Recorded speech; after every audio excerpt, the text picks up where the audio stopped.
Bine v-am găsit, dragilor din Zodia Capricorn, oriunde v-ați afla. Bine ați venit tuturor la o nouă lectură temporală, atât dragii mei abonați cum și cei care poate sunteți pentru prima oară aici pe canal.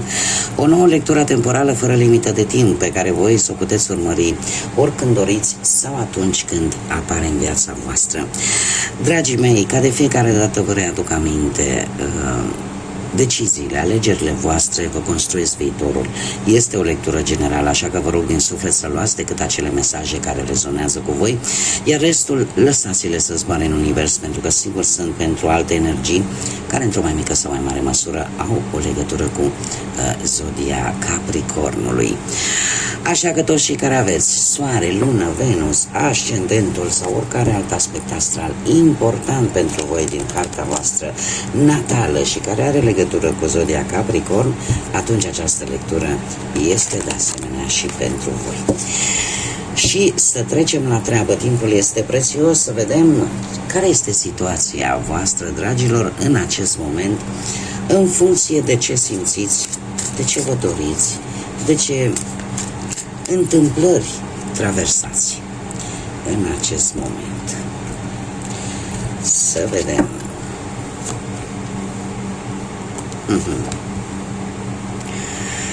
Foarte interesant, foarte interesant. Dragilor, voi sunteți într-o situație în care deja e ca și cum îi zice, domnule, am mai trecut în situația asta și știu exact ce am de făcut.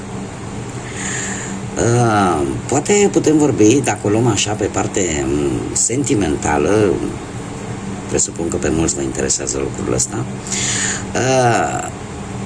sunteți într-o perioadă în care ceva se repetă oarecum, în care nu mai sunteți atât de neștiutori, poate vis-a-vis de relația voastră, de persoana voastră de interes, și se pare că există și anumite probe, există și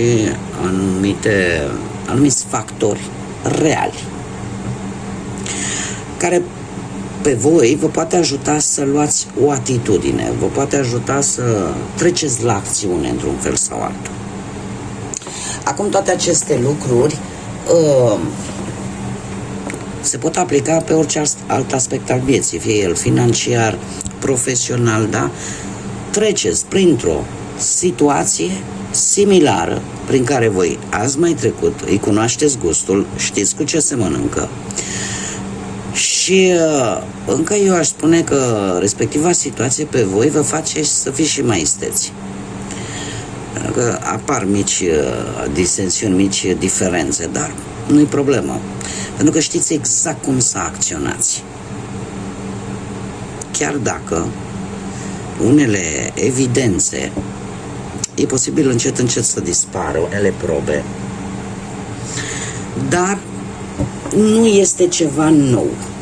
Așa, ca și o concluzie, o situație care nu este nouă, cu care v-ați mai confruntat și știți în mare parte cam ce să faceți, cum să acționați sau la ce trebuie distrus ca să nu existe evidențe. Știu că sună un pic așa răutăcios, dar mie asta îmi spun cărțile. Haideți să vedem ce ne spune tarotul. Ce vine pentru dragii mei din Capricorn? Pentru că aici se distrug niște dovezi.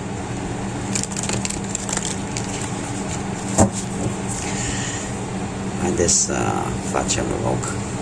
Ce vine pentru dragii mei din Capricorn sau cu legături importante cu această zodie în următoarea perioadă de când voi urmăriți această lectură? Azi voi aborda o etalare un pic diferită față de cele cu care v-am obișnuit. Da, avem aici un 3 de spade, dragilor.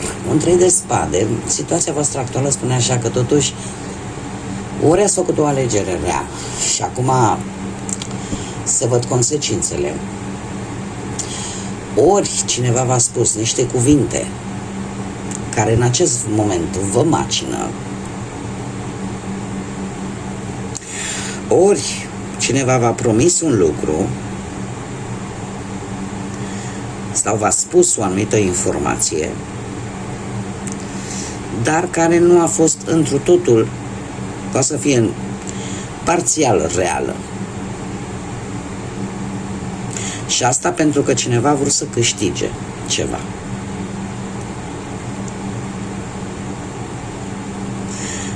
Se poate aplica, cum am mai spus, pe orice aspect al vieții. Iar lucrul ăsta e adevărat că vă cam doare, nu prea vă cade bine. Este o situație în care, nu știu, poate că dau un exemplu. La muncă. Voi sunteți muncitori și lucrul ăsta este foarte bine știut. Sunteți foarte muncitori. Cineva e recompensat pentru munca voastră. Nu pică bine. Cineva se laudă cu progresul vostru sau pe spatele vostru. Iar nu pică bine. Da? E o stare aici, o stare de fapt care nu vă place. Și nu vă place atât de tare, nu vă place, încât mulți dintre voi luați în calcul să mergeți chiar în justiție. Acea justiție terenală sau justiție astrală. Haideți să vedem care este problema. Și avem, nu știu dacă e cineva din balanță, are legătură cu balanța, Săgetător, ca să vă spun și zodiile, Berbec, Leu, Fecioară și cam atât din câte văd eu aici. Astea sunt zodiile care mie mi-apar. Deci problema poate să fie legată de strict de niște situații legale la propriu, documente, contracte, situații în general cu proceduri legale, cu semnături, cu amenzi, cu sancțiuni. Da, poate să fie chiar și să aibă și legături penale, de ce nu pentru unii dintre voi. Cert este că ne vorbește tare mult de o legătură judiciară, legală, dacă vorbim de această justiție terenală a noastră. Da? Dacă vorbim de o justiție astrală, atunci ne vorbește despre aflarea unui adevăr, despre cauză și efect. Despre faptul că poate unii dintre voi ați vrut să colaborați la modul sincer cu cineva, să vă asociați cu cineva. Cumva, cred că ar interveni și un pic de karmă aici. Dar, din câte văd eu aici, problema voastră cumva este legată de justiție, de a se face dreptate într-o anumită situație. Ce ar trebui să înfruntați voi? Și vă este într-adevăr probabil un pic mai greu. Să fiți moderați, să fiți echilibrați, să aveți răbdare. Asta va trebui, aveți de înfruntat în următoarea perioadă. Să încercați cumva, nu știu, să obțineți acea capacitate de a vă adapta unei noi situații sau, mă rog, unor noi locuri, unor noi persoane. Va trebui să evitați în această persoană, să evitați conflictele. Da, să fiți cât mai ponderați, cât mai echilibrați, cât mai moderați posibil. Și se pare că pentru voi e o provocare asta. Asta e ce aveți voi de înfruntat. Să încercați, nu știu, în relație, să vă sprijiniți unul pe celălalt. Să, cum să zic eu, pentru a avea o mai bună înțelegere poate la locul de muncă. La fel, să evitați pe cât se poate conflictele și persoanele, situațiile conflictive. Ce se vede? Se vede o regină de bâte, o energie de foc, Berbec, Leu, Săgetător. Ce se vede? Se vede ori voi împrumutați cumva, sau poate aveți ascendentul într-o zodie de foc. sau Luna într-o zodie de foc. Se vede că sunteți mult mai energici, mult mai dominanți, mult mai deciși, să nu vă lăsați până nu obțineți ceea ce voi vă doriți. E posibil ca în acest moment să vreți să fiți în centrul atenției, să nu mai acceptați un răspuns negativ din partea unor anumite persoane. Dar de asemenea, această regină de putere poate reprezenta o energie pe care voi o știți. O energie care, într-un fel sau altul, are cam aceleași calități. Să fie, nu știu, orică o prietenă, prieten, care cumva să încerce să vă ajute, să fie dintr-o zodie de foc și să-și aducă cumva aportul la situația în care voi vă aflați. Și voi vedeți lucrul ăsta. Ce nu se vede este că vă încearcă cu acest 8 de spade. Nu se vede faptul, sau ce nu arătați voi, mai bine zis. Cumva voi arătați așa, dați impresia că totul este ok, că nu e niciun fel de problemă, că le rezolvați, dar ce nu se vede este că voi gândiți negativ, dragilor. Voi vă învârtiți, aveți o teamă. Voi căutați ieșiri. Voi, în momentul în care poate ar trebui să luați o decizie, o hotărâre, nu o luați, cum să spun eu, cu cea mai mare claritate. Aveți senzația că sunteți prinși, că sunteți blocați. Trebuie să vă spun că e doar o fațadă. Nu sunteți prinși în sensul că e un autoblocaj pe care voi vi-l faceți mental. Din orice situație există o ieșire. Ce e important este să o găsiți. Dar ca să o găsiți și să o puteți vedea, trebuie să ieșiți din cercul ăsta vicios al negativității. O minte obosită, o minte care se învârte în jurul aceleiași idei negative, nu are cum să vadă că există de fapt o ieșire, că există de fapt o soluție. Nu știu, încercați să vă calmați, cei care rezonați cu acest mesaj, încercați să vă calmați, încercați să vă încărcați voi așa un pic de o energie pozitivă, nu știu, faceți ceva ce vă place. Da, ca să calmați un pic mintea și o să vedeți că apar ideile, o să vedeți că apar acele portițe. Cum se vor desfășura lucrurile în următoarea perioadă pentru voi, dragilor? Ei, foarte interesant. Lucrurile se vor desfășura într-o manieră destul de bună.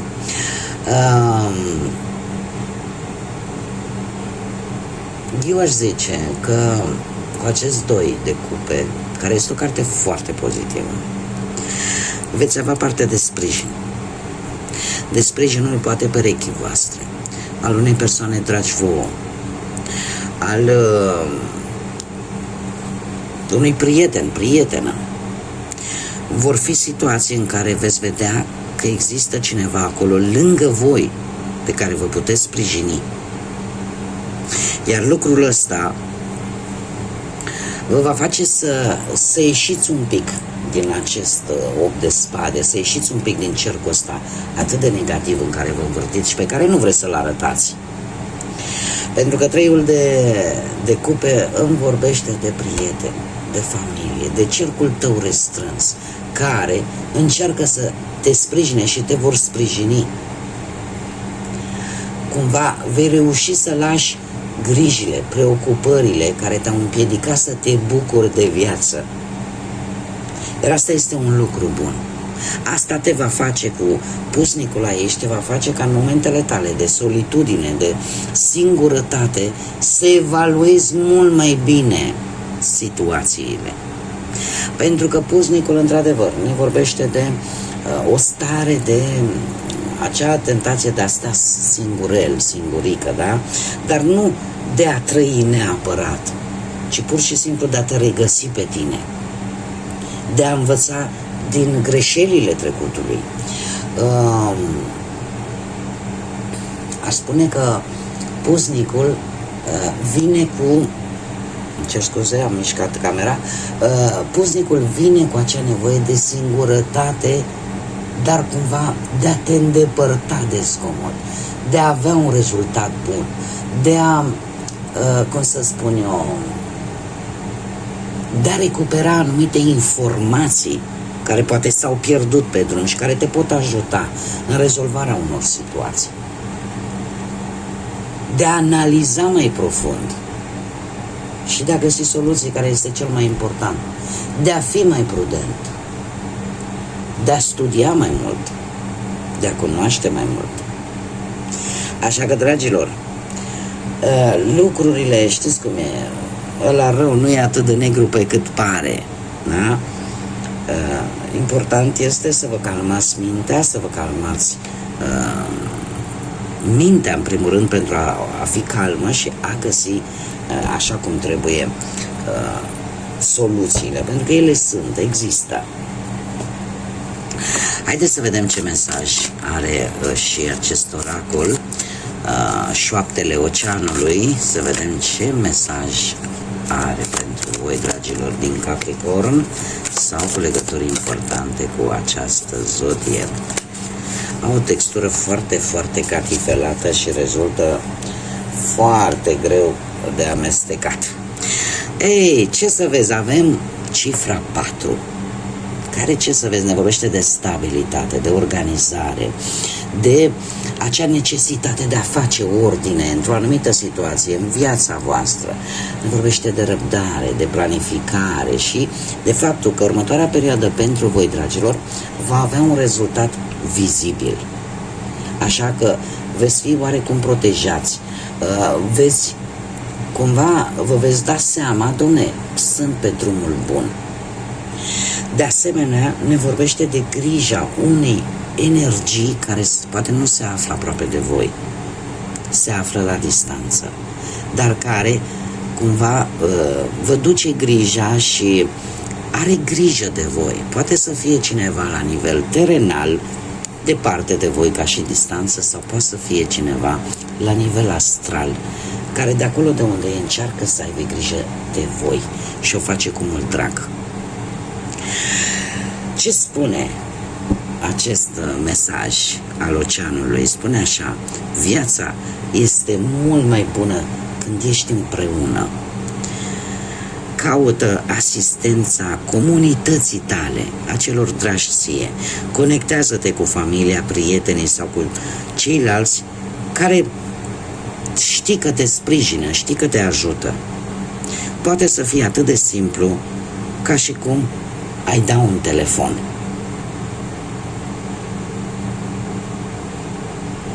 Și asta cred că e și o sugestie pentru unii dintre voi, să dați un telefon. Haideți să vedem și acest oracol al regatului sufletului. Ce mesaj ai pentru dragii mei din Capricorn în următoarea perioadă, sau cu legături importante cu această zodie? Și avem numărul 26 sau numărul 8, dragilor, încă o dată, numărul 8, pe care cred că l-am, ia să vedem, sau nu la voi, avem un 8 într-adevăr, dar e de spade. Dragilor, numărul 8 ne vorbește de o reușită. Acum, poate să fie o reușită în orice domeniu al vieții, da? Pe partea profesiei, pe partea banilor sau pe partea sentimentală, o reușită. Dar ne mai vorbește de foarte multă ambiție. Ceva se va schimba important în viața voastră în următoarea perioadă, în care voi veți beneficia din plin de puterea de a alege, de puterea liberului arbitru. Este într-adevăr un număr care ne vorbește de destin, ne vorbește de karmă, dar în primul și în primul rând ne vorbește de acea ordine cosmică care trebuie să vină în viețile voastre. Și acum mesajul cu care vine această carte spune în felul următor: dragostea dragonului tău te mișcă. Avem aici un animăluț mistic, iar câmpul adevărului se deschide. Există lucruri care păreau poate imposibile, gânduri, situații, da? Pentru că dragonul, până la următoare dovezi palpabile, este o creatură mistică, dar ceva în care poate nu crezi, poate că ne vorbește de, cum să spun eu, de lucruri în care poate n-ai crezut până acum că se pot întâmpla. Și se pare că ele se vor întâmpla. Ele se vor întâmpla și în felul ăsta vei afla încet, încet un adevăr pe care posibil să nu-l fi crezut. Posibil. Iar asta să vină tocmai pentru că vorbim de karmă și vorbim de ordine cosmică. Bun, dragii mei, cam atât am avut pentru voi.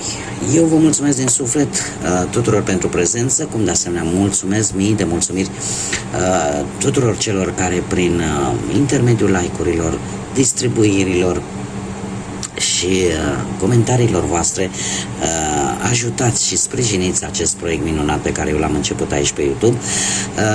Așa că mii de mulțumiri tuturor și de asemenea bun venit celor noi pe acest canal, noilor abonați, bine ați venit în comunitatea noastră a Florilor de Lotus. Până data viitoare când ne vom reîntâlni, numai bine vă doresc liniște, pace, echilibru, atât în suflete cât și în gânduri. Faceți-vă timp pentru voi. Faceți-vă timp pentru voi și pentru liniștea voastră, atât mentală cât și sufletească. Așa că, dragilor, până la următoarea lectură, ca de obicei, multă energie pozitivă și să fiți iubiți!